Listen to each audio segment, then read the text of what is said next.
किसान साथियों नमस्कार। आप देख रहे हैं यूट्यूब चैनल एग्रो दर्पण। किसान साथियों, पिछले 2 दिनों से भयंकर तूफानी बारिश हो रही है, जिसके कारण जगह जगह भयंकर नुकसान हुआ है। कई जगह आकाशीय बिजली गिरने से नुकसान हुआ है, तो कई जगह टिन टप्पर उड़ने से नुकसान हुआ है, और कई जगह खेतों में जो फसलें खड़ी थी उन फसलों में भी भयंकर नुकसान हुआ है। तो इस तरह से जगह जगह नुकसान हुआ है। और यहाँ पर आप देख सकते हैं कपास की फसल, इस कपास की फसल में भी काफ़ी ज़्यादा नुकसान हुआ है। नुकसान इस तरह से हुआ है कि यहाँ पर आप देख सकते हैं पौधे, सारे पौधे रेत से भरे हुए हैं, रेत चिपकी हुई है, और कुछ पौधे पानी के बहाव के साथ में इस तरह से रेत में समा गए हैं। यहाँ पर आप देख सकते हैं ये पौधे जो काफ़ी अच्छी अवस्था में थे, इन पौधों को बहाव ने अपनी चपेट में ले लिया है। और यहाँ पर जो हमारे मिट्टी है, ये रेतीली मिट्टी होने के कारण कटाव ज़्यादा लगता है, इस कारण इस तरह से है।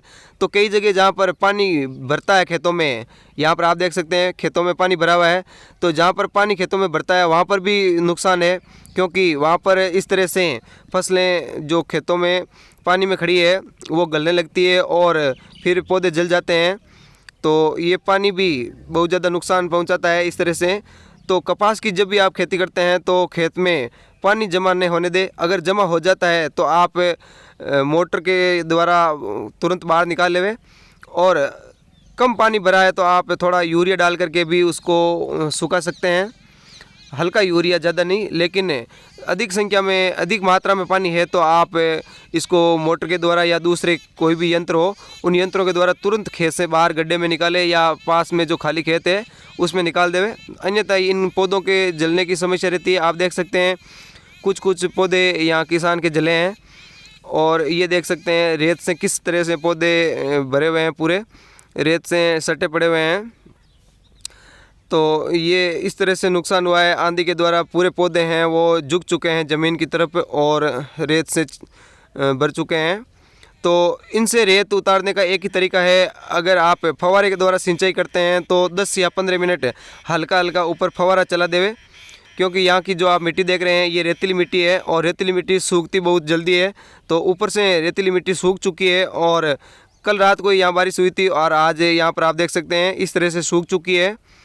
तो ऊपर सूखने से आप 10-15 मिनट फव्वारा चलाते हैं तो मिट्टी भी वापस नरम हो जाएगी, और जो ये मिट्टी है ये बहुत ज़्यादा अब कड़क हो चुकी है। कड़क होने का कारण है कि भयंकर एक तो बारिश हुई है, और इस बारिश के बाद में ठंडी हवा चलने से ये मिट्टी कठोर हो चुकी है।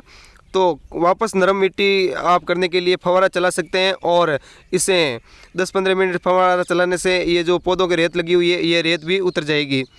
तो इस तरह से आप ये उपाय कर सकते हैं, जिससे पौधों के जलने का खतरा कम हो जाएगा और फिर से अच्छे पौधे हो जाएंगे।